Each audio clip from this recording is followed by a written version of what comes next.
4월 11일, 중국 서남부의 스촨성에 위치한 한 건물이 대형 붕괴 사고를 당하여 현장에서 큰 먼지 구름이 일어났습니다. 구경하는 사람들은 이 재해를 목격했는데 파편이 2층 정도 쌓여 있는 모습이었습니다. 붕괴한 건물은 지역 음식 회사 소유의 주거용 건물로 지상 10층과 지하 2층으로 총 면적은 2100평방미터입니다. 최근에는 중국 스촨 성다주시 대장동의 관할구역에서 한 건물의 하부 부분이 부분적으로 붕괴된 것이 네티즌들에 의해 신고되었습니다. 영상에는 현장에 안전 테이프가 설치되어 있고 건물 아래 돌들이 땅에 무너져 내려가 있으며 그 위에 2채의 집이 매달려 있는 모습이 나옵니다. 영상 녹화자의 시점에서 붕괴 구역은 2건물을 포함합니다. 2월 22일 오후 5시경에는 잠잔장시 정부의 최신 정보에 따르면 잠잔장 경제기술개발 구역 내 리화거리에서 건물 3채가 눈에 띄게 기울어졌습니다. 신고를 받은 후 현지 당위원회, 정부 당국 및 관련 도시 및 지구부서가 신속히 현장으로 출동하여 긴급 구조 작업을 조직했습니다. 2023년 1월 17일, 훈양성, 훈난성, 어항. 이 위치에는 전에 어항이 있었지만 지금은 진흙과 구덩이만이 보입니다. 살펴보세요. 여기에는 깊은 구덩이가 생겼는데 순간적으로 물과 물고기가 사라졌습니다. 물고기는 사라졌고 물도 없어졌습니다. 여기에는 큰 구덩이가 있고 저기에는 작은 구덩이가 있습니다. 두 곳 간에는 명백한 대조가 있습니다.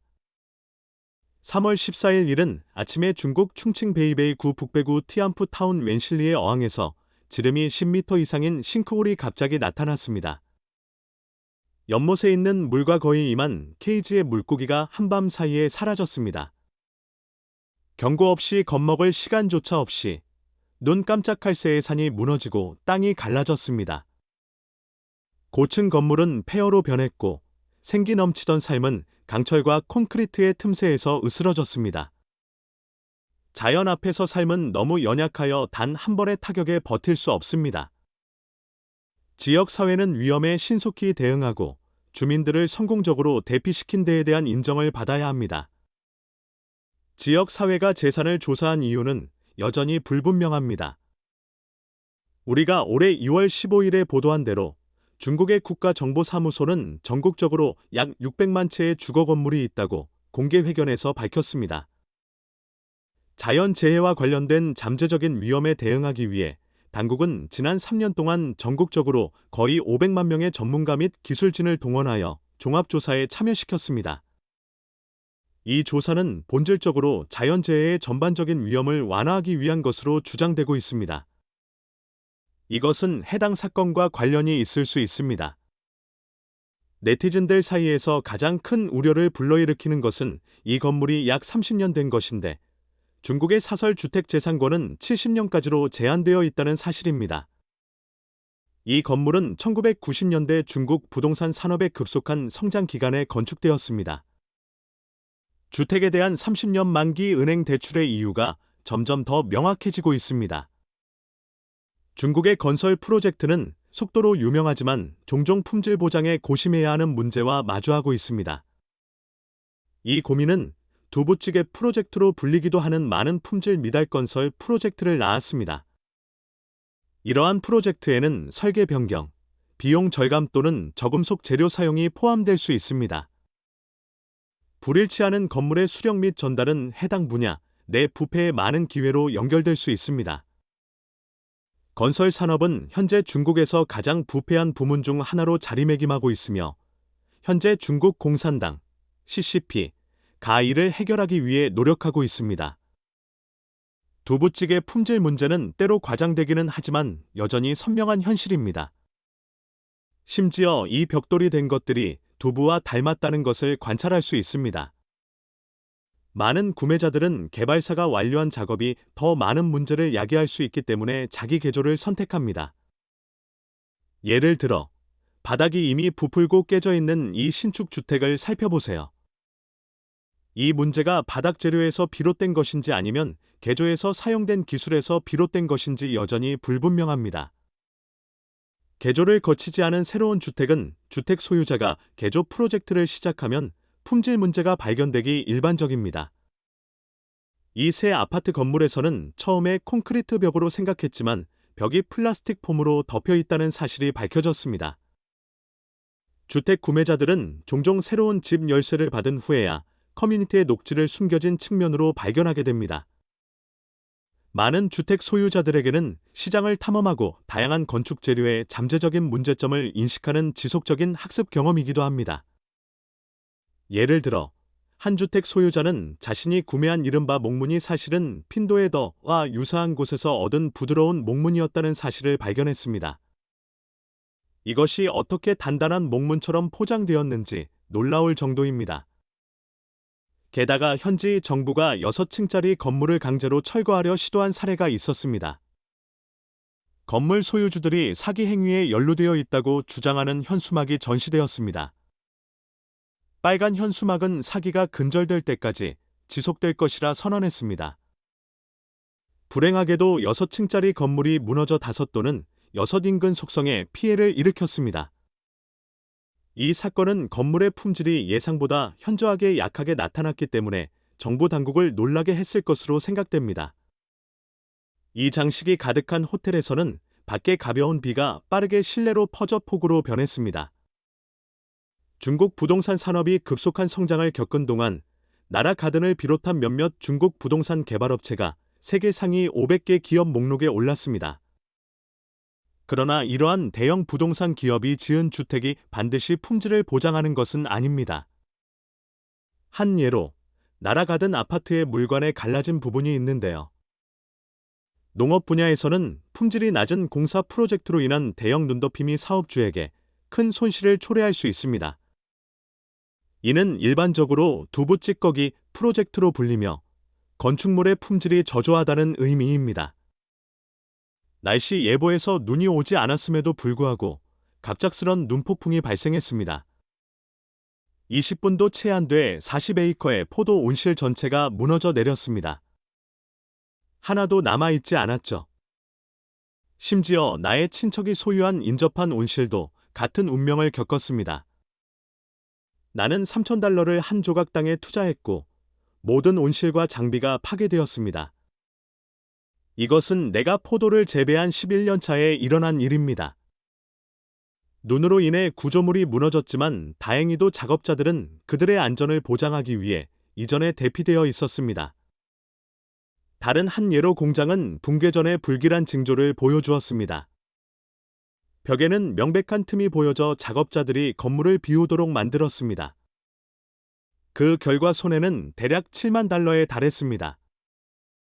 중국의 잘 알려진 명소에서는 겨울철에 도로 미끄러운 문제에 대한 어떠한 조치도 취하지 않은 것이 이상합니다. 특히 많은 관광객이 몰리는 상황에서 더욱 그렇습니다. 어떤 방문객들은 좋은 균형을 가지고 있지 않을 수 있어 산에서 미끄러져 내리는 수밖에 없었습니다. 강한 바람은 특정 건축 프로젝트에 대한 재앙을 불러일으킬 수도 있습니다. 예를 들어 푸미 코리더로 알려진 지역이 있습니다. 그런데 최근 바람이 일어난 폭풍에 전체 구조물이 무너져 내렸는데 이는 이러한 프로젝트와 자주 관련된 품질 문제를 나타내는 사례입니다. 중국의 주요 인프라 프로젝트 중 많은 것들이 품질에 대한 우려로 인해 종종 비공식으로 두부 프로젝트로 불리고 있습니다. 특히 중국 건설이나 중국 철도와 같은 주요 국영 기업의 부서들이 주관하는 고속철도 프로젝트가 그러합니다. 그러나 이러한 주요 계약자들 중 일반적인 실천은 입찰에서 이기면 할당된 자금의 반을 유지하는 것입니다. 그 후 프로젝트는 1년의 하위 계약을 거쳐 초기 지정 예산의 반보다 낮은 금액을 실제 건설팀이 수령하게 될 수 있습니다. 영화 블랙 골드는 10억 단위, 통화로 평가된 프로젝트에서 여러 하위 계약 단계를 거친 후 절반 미만의 금액만 직접 할당될 수 있음을 보여주고 있습니다. 때로는 이익을 극대화하기 위한 단축키를 포함하는 경우도 있습니다.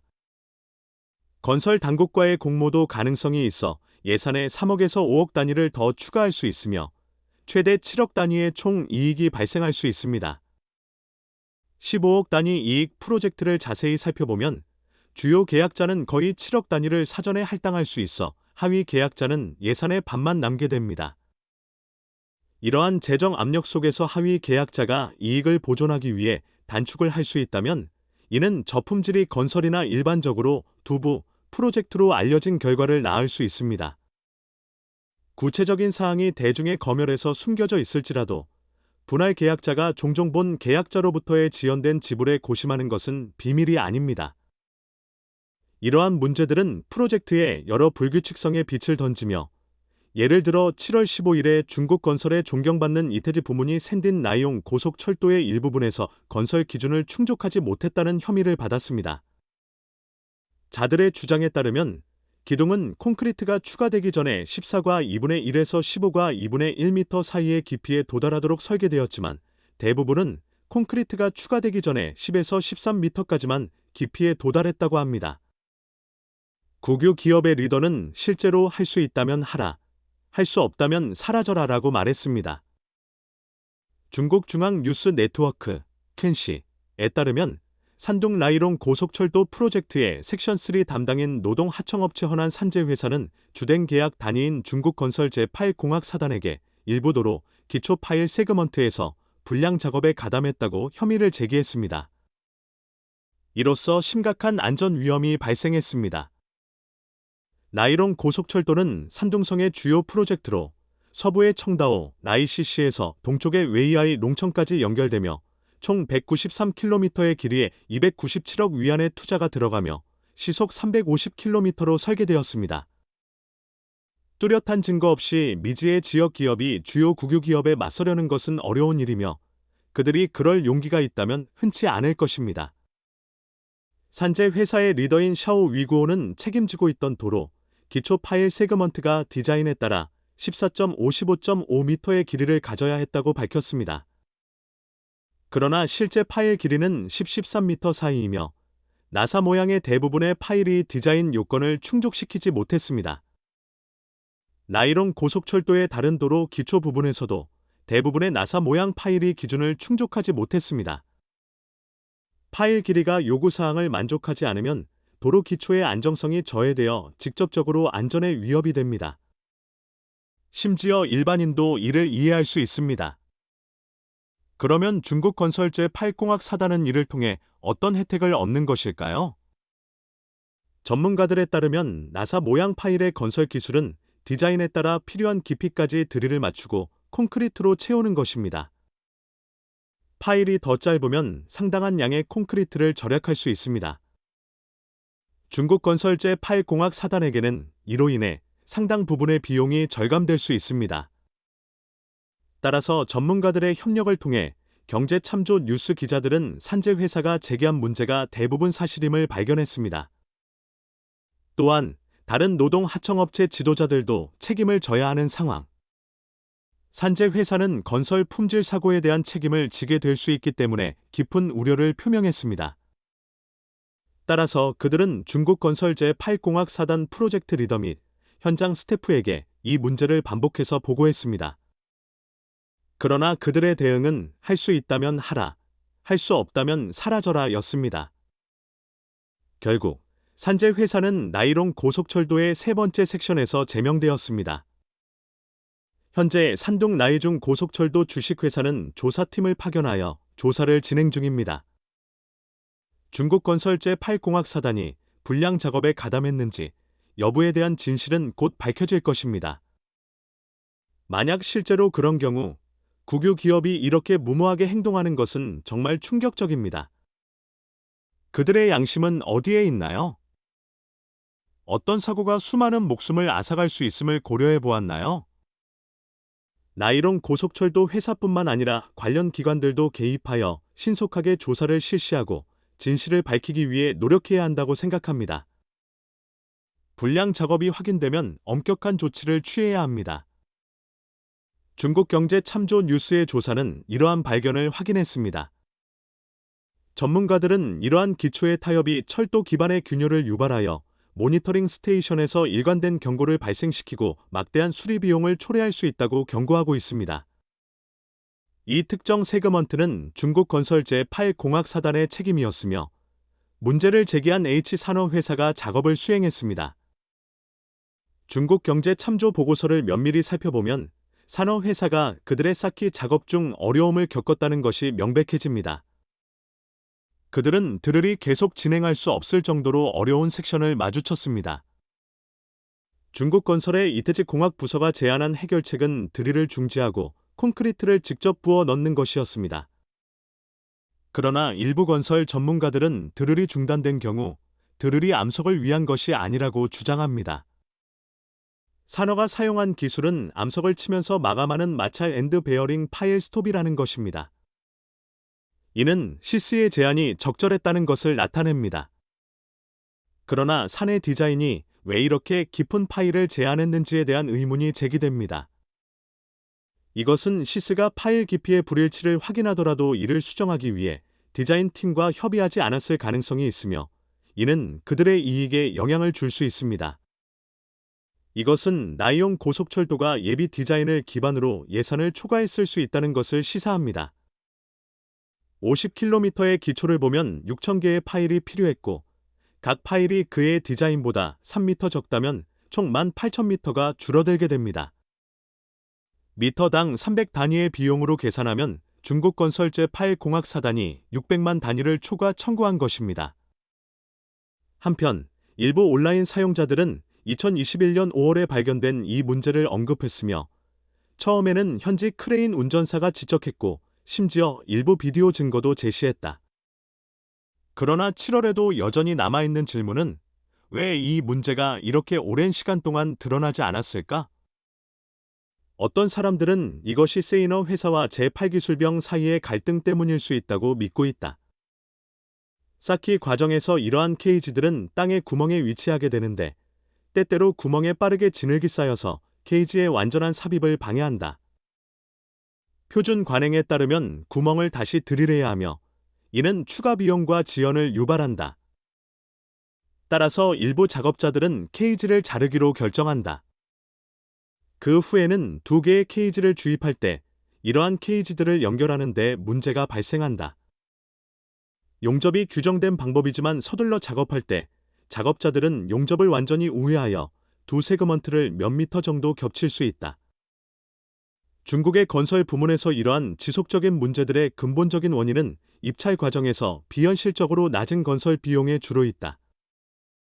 기업들은 계약을 확보하기 위해 입찰가를 공격적으로 낮추지만 실제 건설에 착수하면 현금이 부족하게 되는 경우가 많다. 이로 인해 그들은 단축키를 찾아 품질을 저해하게 된다. 촉박한 프로젝트 일정은 문제를 악화시켜 작업자들이 과정을 가속화하고 결과적으로 모퉁이를 잘라내게 만든다. 크레인 운전사는 즉시 트리거를 누르며 엄격한 현장 조사를 유도했다. 제대로 설치되지 않은 강철 케이지는 회수되어 다시 용접되었고 건설 기준이 향상되었다. 특히 강철 케이지는 단일 수직 막대에서 이중 막대로 업그레이드되었으며 때때로 발생하는 스팟 용접은 일관되고 포괄적인 용접으로 대체되었다. 그러나 이러한 보정 조치로 인해 향상된 강철 케이지를 생산하는 데는 3배의 시간이 걸려서 하도급 업체에게는 재정적인 타격이 있었다. 문제의 핵심은 프로젝트 자금의 불균형한 분배에 있다. 예산의 대부분이 주요 계약자에게 처음부터 할당되어 하도급 업체에게는 미약한 자원만 남게 된다. 그들의 품질 준수는 긴밀한 감시에서 따르며 그들은 금전적 손실에도 불구하고 프로토콜을 따른다. 그러나 감독이 없으면 품질을 무시하기가 불가피하다. 이러한 기분 나쁜 추세는 유감스럽게도 산업의 표준이 되었으며 더욱이 참여자들의 거만한 태도가 더욱 경계감을 불러일으킨다. 그들은 디자인팀이 이미 중요한 버퍼를 내장했다고 주장하여 그들의 모퉁이를 자르는 행위를 변호하며 디자인팀이 모퉁이를 예상하고 건설팀이 이러한 버퍼를 노기로 인식하여 하향 평가된 실천을 유발하는 악순환을 촉발시킨다. 이런 악순환은 중국의 건설 부문의 성장을 왜곡시켰다.